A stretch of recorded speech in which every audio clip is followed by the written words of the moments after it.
आज हम लोग पढ़ेंगे मेथड ऑफ चार्जिंग। तो किसी भी बॉडी को चार्ज 3 मेथड से किया जाता है। पहला मेथड फ्रिक्शन, दूसरा इंडक्शन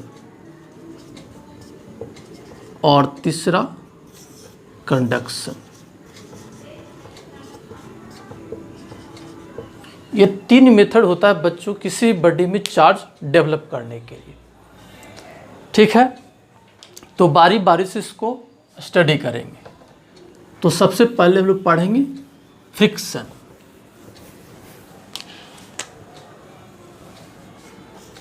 फ्रिक्शन से किसी बॉडी में हम लोग क्या कर सकते हैं, चार्ज डेवलप कर सकते हैं। फ्रिक्शन से किसी भी बॉडी में हम लोग चार्ज डेवलप कर सकते हैं। एग्जाम्पल के लिए हम लोग लेते हैं ग्लास का रड। ये मान लो क्या है, ग्लास रड है और ये जो है आपका सिल्क क्लॉथ है।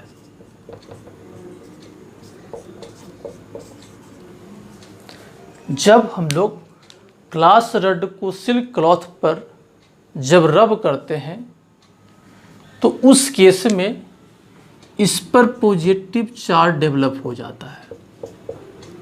ग्लास पर पॉजिटिव चार्ज डेवलप हो जाता है और सिल्क पर निगेटिव चार्ज डेवलप हो जाता है।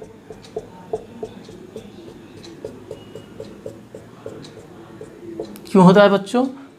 जब इसको ग्लास रड को सिल्क क्लॉथ पर जब हम लोग इसको क्या करते हैं, रब करते हैं ना, तो इस पर पॉजिटिव चार्ज और इस पर निगेटिव चार्ज डेवलप हो जाता है।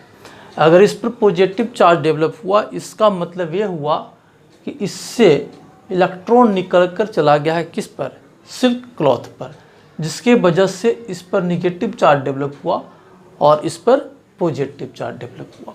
अब कह सकते हो कि सर ग्लास रड से ही क्यों इलेक्ट्रॉन निकला? जब हम रब किए तो ग्लास रड से इलेक्ट्रॉन ही क्यों निकला, सिल्क का क्यों नहीं निकला? तो पहले आपको याद रख लो कि ग्लास रड को सिल्क क्लॉथ से अगर हम लोग रब करते हैं तो ग्लास रड पर पॉजिटिव और सिल्क क्लॉथ पर निगेटिव, ये प्रैक्टिकली देखा गया है। इसके पीछे कारण क्या है, इसको समझने की कोशिश करते हैं कि क्या ऐसा कारण है कि इस पर पॉजिटिव हुआ, इस पर निगेटिव हुआ। तो उसके लिए क्या होता है ना, एक वर्क फंक्शन टर्म यूज होता है, वर्क फंक्शन। ये आपको पढ़ना है आगे मॉडर्न फिजिक्स में, लेकिन यहाँ पर इसका कोई लेना देना नहीं यहाँ पर है। बस थोड़ा सा समझना चाहते हो तो उसके लिए मैं डिस्कस कर रहा हूँ कि क्यों इस पर पॉजिटिव चार्ज डेवलप हुआ है और इस पर क्यों निगेटिव। इसके पीछे का रीज़न मैं बताने जा रहा हूँ। यहाँ पर इससे एग्ज़ाम में नहीं पूछा जाएगा, ठीक है। तो वर्क फंक्शन होता क्या है ना कि किसी भी इलेक्ट्रॉन को, कोई एटम है तो किसी इलेक्ट्रॉन को, इस इलेक्ट्रॉन को निकालने में जितने मिनिमम अमाउंट ऑफ एनर्जी चाहिए उसको हम लोग बोलते हैं क्या, वर्क फंक्शन बोलते हैं। तो हम लोग यहाँ पर बोल सकते हैं कि वर्क फंक्शन जो ग्लास का रहा होगा ना, वो लेस देन रहा होगा work function of silk cloth पर, जिसके वजह से क्या हुआ होगा ना, इसमें से इलेक्ट्रॉन निकलकर सिल्क क्लॉथ पर चला गया होगा। क्योंकि इसका वर्क फंक्शन कम है और इसका वर्क फंक्शन ज़्यादा है। इसको इलेक्ट्रॉन को निकालने के लिए बहुत ज़्यादा एनर्जी चाहिए और इसको निकालने के लिए कम एनर्जी की जरूरत पड़ेगी। तो जब हम इसको ऐसे रब करेंगे तो सबसे पहले हम लोग को जो एनर्जी, जो हीट एनर्जी जो प्रोड्यूस होगा, इसके वर्क फंक्शन के बराबर आएगा। तो जब आ जाएगा तो इसका इलेक्ट्रॉन सबसे पहले क्या कर जाएगा, निकल जाएगा। ठीक है बच्चों, चलो तो हम यहाँ पर ये समझे कि किसी भी बॉडी, बस इतना समझ के रहो, किसी बॉडी को जब हम लोग रब करते हैं तो उस कंडीशन में क्या होता है ना कि एक बॉडी पर पॉजिटिव चार्ज, दूसरे बॉडी पर निगेटिव चार्ज आ जाती है। जिस पर पॉजिटिव चार्ज आया उसका मतलब उससे इलेक्ट्रॉन निकल गया, और जिस पर निगेटिव चार्ज आया इसका मतलब उस पर इलेक्ट्रॉन निकल कर चला गया है। इस केस में क्या होगा ना कि जो बॉडी निगेटिव चार्ज हुआ है उसका मास इंक्रीज कर जाएगा, क्योंकि इलेक्ट्रॉन इस पर गया है तो इलेक्ट्रॉन का भी तो कुछ तो मास होगा, तो कुछ मास होगा तो ओवरऑल इसका मास क्या कर जाएगा, इंक्रीज कर जाएगा। और इसमें से इलेक्ट्रॉन निकल गया है तो कुछ इलेक्ट्रॉन निकल गया, जिसके वजह से यहाँ पर कह सकते हैं कि इसका मास कम हो जाएगा। यानी जब इलेक्ट्रॉन एक बॉडी से दूसरी बॉडी में अगर ट्रांसफ़र होता है तो वहाँ पर मास भी चेंज करता है, स्लाइटली ही चेंज करता है लेकिन चेंज करता है। जिस पर निगेटिव चार्ज आती है उसका मास बढ़ जाएगा, और जिससे इलेक्ट्रॉन निकला है यानी पॉजिटिव चार्ज हो गया है उसका मास स्लाइटली कम जाएगा। ठीक है, तो समझते हैं कि फ्रिक्शन से जो चार्ज डेवलप होता है वो आपको समझ में आया होगा। अब ये क्वेश्चन ये उठता है कि सर कैसे पता चलेगा कि किसको किसके साथ रब करेंगे तो कौन पॉजिटिव कौन निगेटिव होगा। तो बच्चों ये आप ऐसा नहीं बता सकते हो, ये बुक में आपको लिखा हुआ रहता है कि किसको किसके साथ रब करेंगे तो किस पर पॉजिटिव चार्ज आएगा और किस पर क्या होगा, निगेटिव चार्ज आएगी। तो उसको देख लेना बुक से। ठीक है, इससे उससे कोई लेना देना नहीं है, वो एग्जाम में नहीं पूछा जाता है। ठीक है, चलो तो ये हो गया फ्रिक्शन।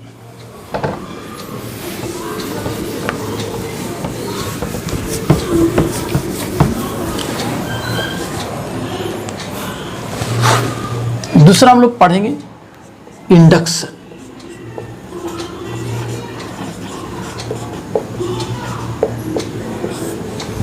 इंडक्शन से भी किसी बॉडी में चार्ज डेवलप होता है। तो इंडक्शन होता क्या है ना कि जैसे मान लो कि एक बॉडी है और ये दूसरा बॉडी है, तो अगर ये बॉडी यहाँ पर है तो इसके वजह से अगर इसमें कुछ होता है, फिर समझो एक बॉडी ए है और एक बॉडी ए है, अगर इस बॉडी के वजह से इसमें कुछ होता है तो हम लोग कहें कि यहाँ पर क्या हो रहा है, इंडक्शन हो रहा है। तो सिमिलरली इसी मेथड को हम लोग यूज करते हैं किसी भी बॉडी में चार्ज डेवलप करने के लिए। तो देखिए आपको समझ में आएगा कैसे करते हैं। तो जैसे मान लो क्या है ना कि एक कोई चार्ज बॉडी है, मान लेते हैं कि इस पर पॉजिटिव चार्ज है, इस बॉडी पर क्या है, पॉजिटिव चार्ज है, इस बॉडी पर पॉजिटिव चार्ज हमने माना। और एक मान लो कोई बॉडी ये है, समझ पा रहे बच्चों, ये बॉडी है जिस पर कोई चार्ज नहीं, न्यूट्रल है, मतलब इस पर नेट चार्ज 0 है। तो होगा क्या ना कि इसमें इलेक्ट्रॉन होगा और प्रोटॉन होगा। तो इलेक्ट्रॉन पर नेगेटिव चार्ज होता है, प्रोटॉन पर पॉजिटिव चार्ज होता है। तो ये पॉजिटिव चार्ज प्रोटॉन को रिपेल करेगा, इलेक्ट्रॉन को अट्रैक्ट करेगा। तो जब इलेक्ट्रॉन को अट्रैक्ट करेगा तो इलेक्ट्रॉन इधर आएगा, तो इधर आपको इलेक्ट्रॉन इधर आ जाएगा, तो इधर आपका क्या हो जाएगा, चार्ज डेवलप हो जाएगा निगेटिव। अब प्रोटॉन पॉजिटिव हुआ तो प्रोटॉन पर इधर फोर्स लगेगा तो इधर आ जाएगा क्या, पॉजिटिव चार्ज आ जाएगा। अगर यहाँ पर मान लो -Q चार्ज है तो यहाँ पर +Q चार्ज होगा।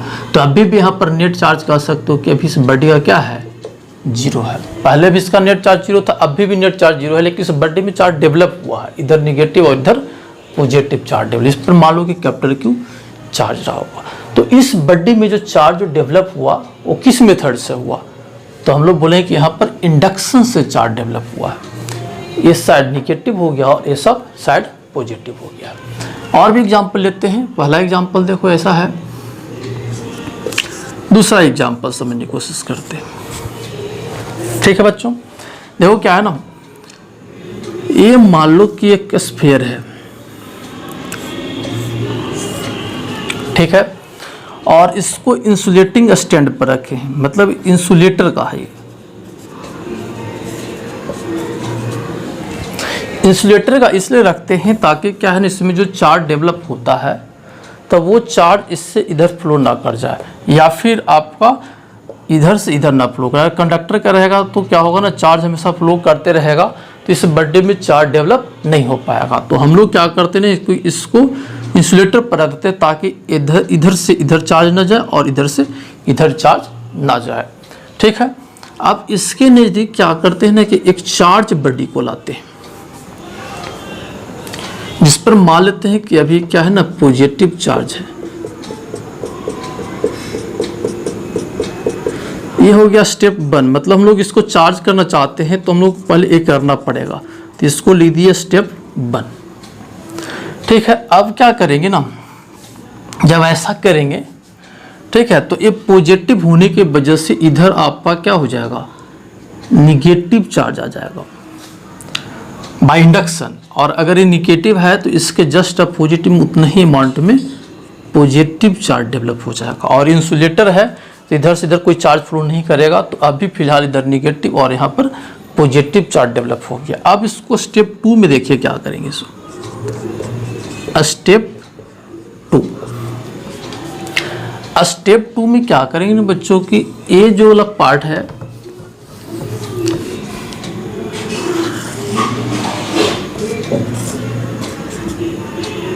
ये जो पॉजिटिव वाला पार्ट है ना उसको अर्थिंग कर देंगे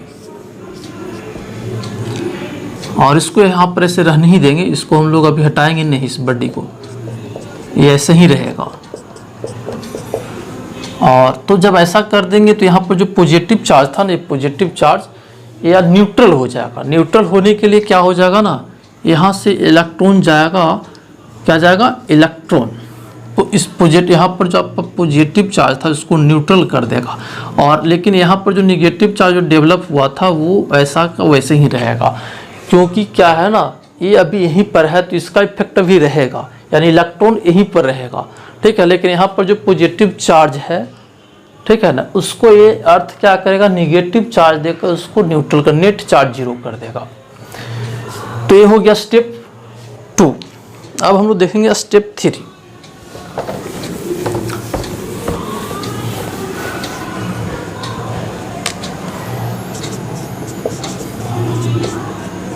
स्टेप 3 में क्या करेंगे कि ये जो आपका है ना अर्थिंग, उसको हटा देंगे। पहले ध्यान से सुनेंगे, ये तो आपको किया हुआ है। अब हम लोग क्या, जब न्यूट्रल हो गया ना तब इसको हटा देंगे। क्या कर देंगे, अर्थिंग को हटा देंगे और इसको भी हटा देंगे। अर्थिंग को भी हटा देंगे, इसको भी हटा देंगे। तो यहाँ पर क्या था, आपका निगेटिव चार्ज था। तो निगेटिव चार्ज जो यहाँ पर था ना, ये पूरा सरफेस पर क्या हो जाएगा, डिस्ट्रीब्यूट हो जाएगा। क्योंकि ये कंडक्टर है तो कंडक्टर में चार्ज एक दूसरे को रिपेल करेगा, तो ओवरऑल ये पूरा जो चार्ज है ना पूरा सरफेस पर आ जाएगा। ये कंडक्टर का प्रॉपर्टी होता है, जब किसी एक जगह आप चार्ज देते हो तो ये पूरा चार्ज जो होता है पूरा सरफेस पर क्या होता है, आ जाता है। तो यहाँ पर चार्ज था तो फाइनली ये चार्ज आपको पूरा सरफेस पर आ जाएगा। तो इस स्फीयर जो हम लोग लिए थे उस स्फीयर में क्या हो गया, निगेटिव चार्ज डेवलप हो गया है। तो हमको किसी बॉडी एक दिया हुआ है और अगर मान लो कि निगेटिव चार्ज डेवलप करना चाहते हैं तो इतने स्टेप से आपको क्या करना होगा, गुजरना होगा, तो उस बॉडी में आप निगेटिव चार्ज डेवलप कर सकते हैं इंडक्शन से, ठीक है। या फिर मान लो कि इस बॉडी में स्फीयर जो लिए थे उसमें पॉजिटिव चार्ज डेवलप करना होता, तो पॉजिटिव चार्ज डेवलप करना होता तो यहाँ पर जो लेते वो निगेटिव चार्ज बॉडी लेते और इसी स्टेप को फॉलो करते, तो फाइनली यहाँ पर पॉजिटिव चार्ज डेवलप हो जाता, ठीक है। तो आपको समझ में आया होगा कि किसी एक स्फीयर दिया हुआ, यहाँ पर स्फीयर लिए हैं, तो अगर कोई स्फीयर है तो उसमें चार्ज कैसे डेवलप करते हैं, बाय इंडक्शन मेथड, ठीक है। अब थर्ड एग्जांपल देखिए।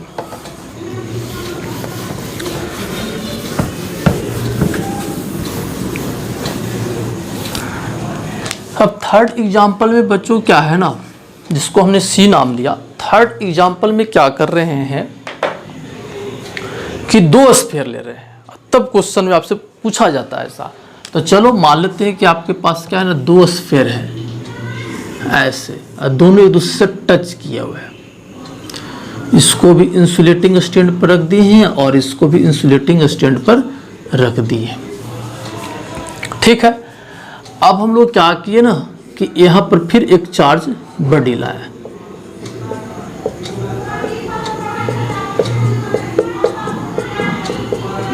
चार्ज बॉडी लाया नज़दीक में, तो यहाँ पर क्या हो जाएगा ना, निगेटिव चार्ज डेवलप हो जाएगा।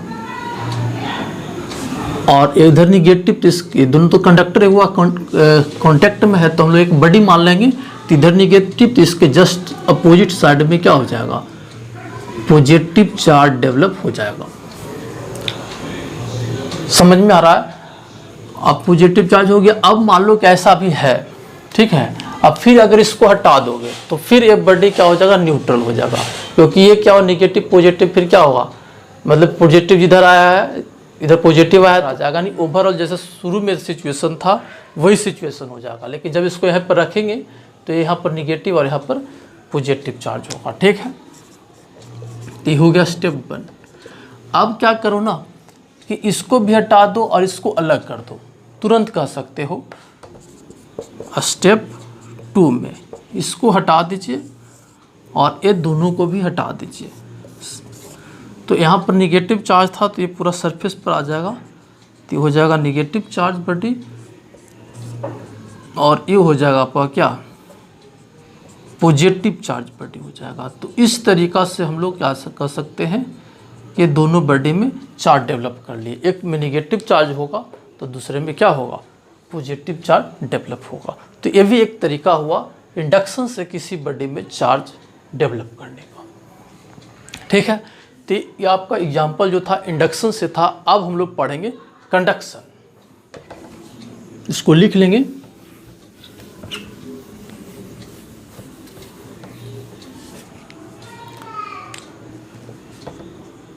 तीसरा हो गया आपका कंडक्शन।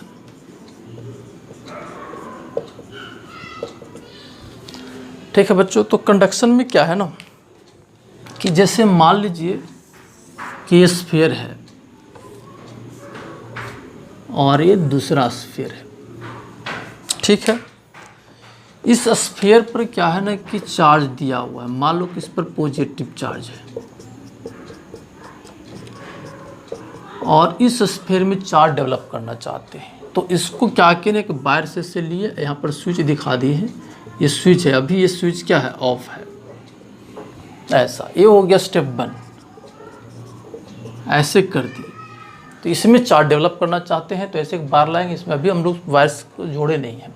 अब इसको हम लोग क्या कर देंगे, स्टेप 2 में हम लोग क्या कर देंगे, इसको जोड़ देंगे। स्टेप 2 में हम लोग क्या कर देंगे, ये जो स्विच है उसको हम लोग क्या कर लेंगे, क्लोज कर लेंगे ऐसे। तो जब क्लोज कर लेंगे तो आपका कुछ चार्ज जो है ना आपका इस जो स्फीयर पर था, इस स्फीयर पर उसका चार्ज इसके थ्रू फ्लो कर जाएगा इधर, इस पर भी चार्ज आ जाएगा।